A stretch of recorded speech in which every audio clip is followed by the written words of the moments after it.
Thank you, Mr. Speaker. These safeguards would give the UK a qualified but unilateral treaty-based right to suspend freedom of movement if that country believes it is suffering serious societal or economic difficulties. These measures, in essence, reflect what David Cameron tried but failed miserably to negotiate with the EU before the 2016 referendum. It would end the seemingly limitless nature of EU migration that does concern many voters. It is often said that the UK would become a rule-taker, but that is a ludicrously simplistic view. Under the terms of Common Market 2.0, the UK would leave the jurisdiction of the ECJ and would therefore end the principle of direct effect.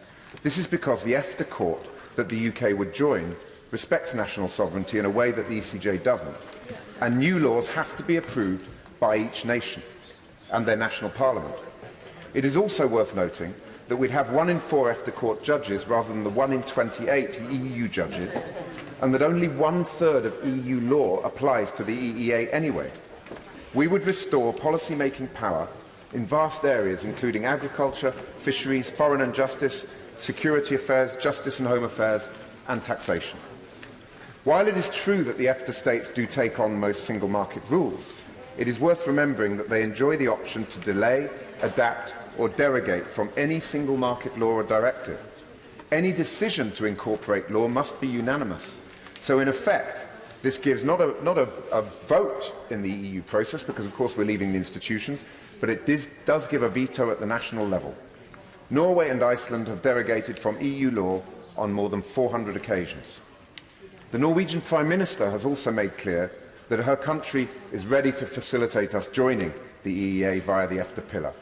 Michel Barnier has always said that a so-called Norway Plus deal would work, and that the only reason it hadn't been considered was due to the Prime Minister's red lines.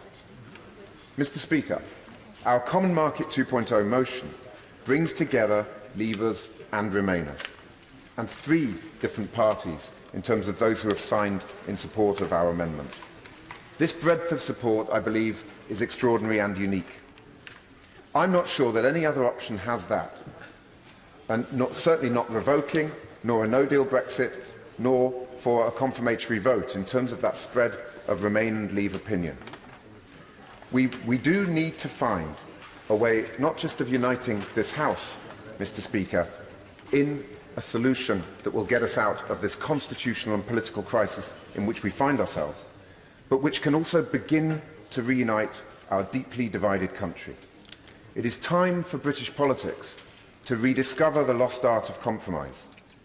It is time for the House to support the motion that we are putting forward today, and I genuinely hope that members from all sides will join me in the division lobbies to do so.